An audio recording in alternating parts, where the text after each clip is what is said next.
Assalamualaikum warahmatullahi wabarakatuh. Kami dari kelompok 6 yang beranggotakan Muhammad Rayhan Farizi, Gilang Ramadan, dan Rizky Ramadhani.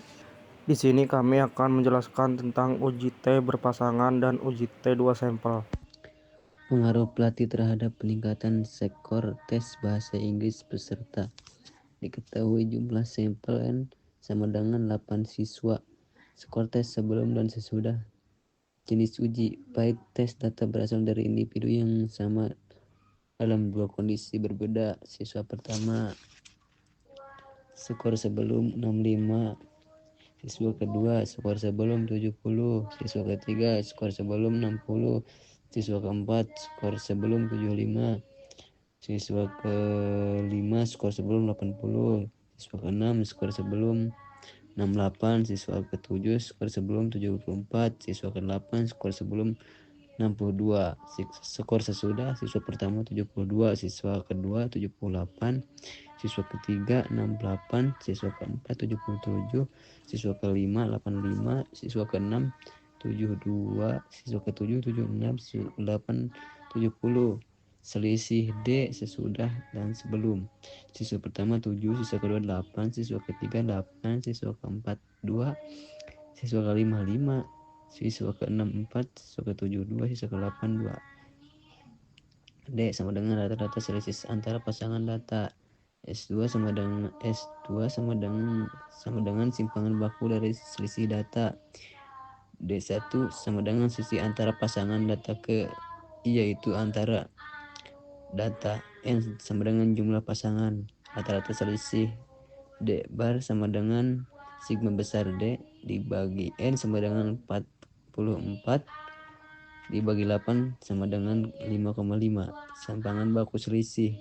SD sama dengan akar sigma besar D1 dikurangi D bar kuadrat dibagi N dikurangi 1 sama dengan 2,29. Ditanyakan apa pelatihan secara signifikan meningkatkan sektor tes siswa. Rumus yang digunakan T sama dengan D bar dibagi sub D per akar N. T sama dengan 5,5 dibagi 2,29 per akar 8 sama dengan 5,5 dibagi 0,81 sama dengan 6,79. Derajat kebebasan DF sama dengan N dikurangi 1 sama dengan 7. T hitung sama dengan 6,79.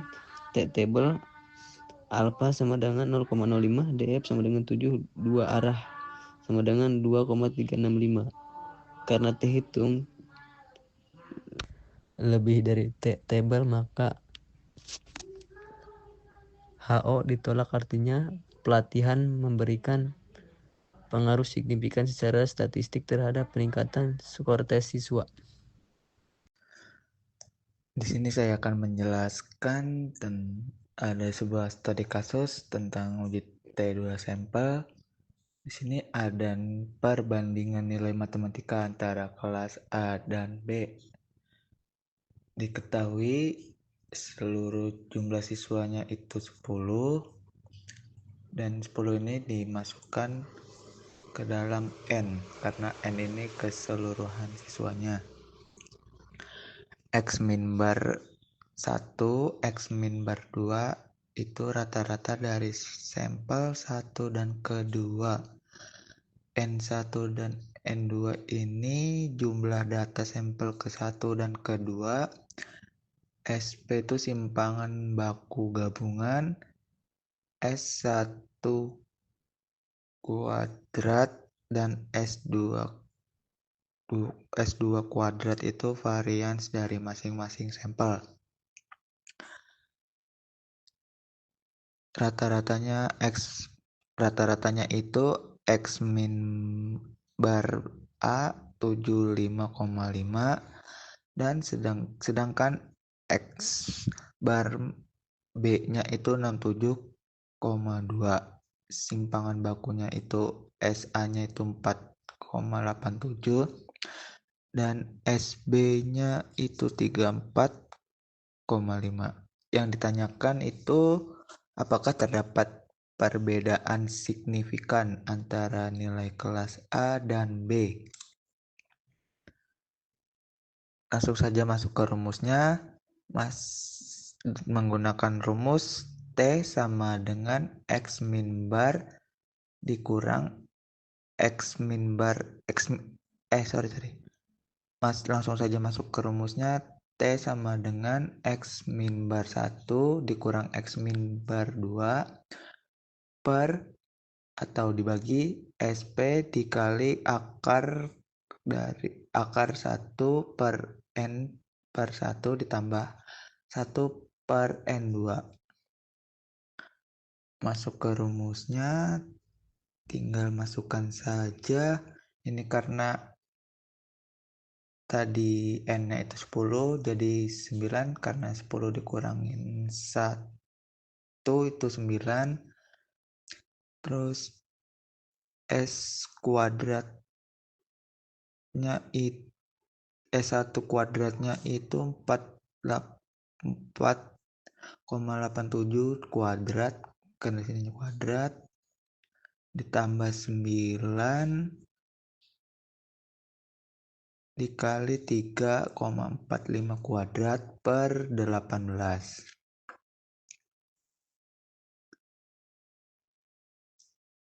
Di sini sama dengan akar dari, karena ini dikali dulu, jadi 9 dikali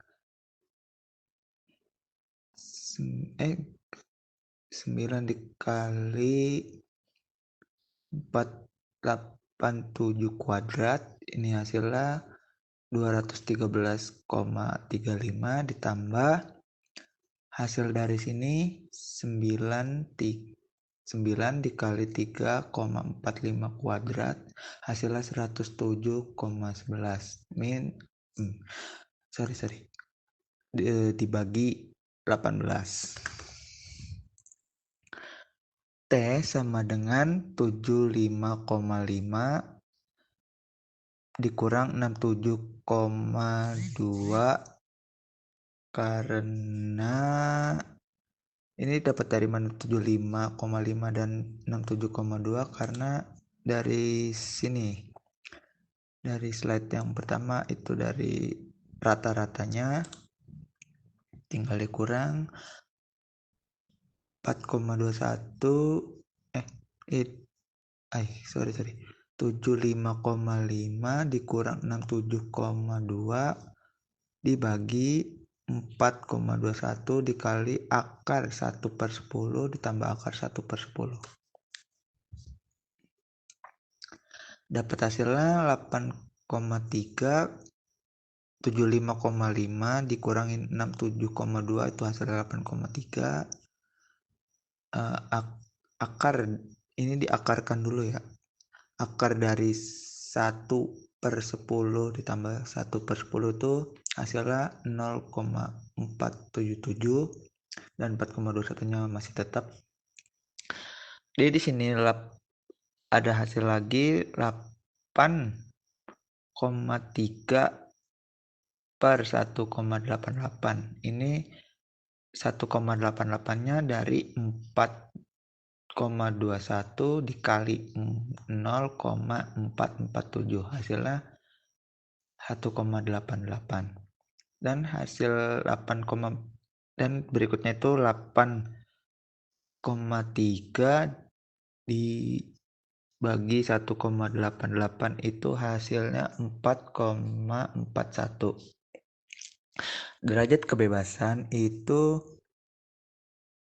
df sama dengan n/1 ditambah n/2 dikurang 2, hasilnya 18.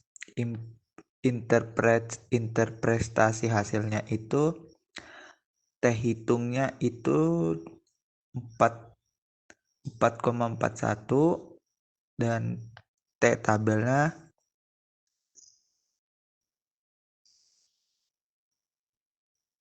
A sama dengan 0,05, DF sama dengan 18, yaitu dua arah. Hasilnya kurang lebih 2,101. Karena T hitung lebih besar dari T tabel, maka H0 atau hipotesis nolnya itu ditolak. Ini berarti terdapat perbedaan nilai matematika yang signifikan antara kelas A dan B, di mana kelas A itu secara statistik memiliki nilai yang tinggi. Mungkin itu saja penjelasan dari saya tentang studi kasus uji T2 sampel. Kurang lebihnya mohon maaf. Wassalamualaikum warahmatullahi wabarakatuh. Sekian penjelasan dari kelompok kami, yaitu materi dari uji T berpasangan dan uji T2 sampel. Wassalamualaikum warahmatullahi wabarakatuh.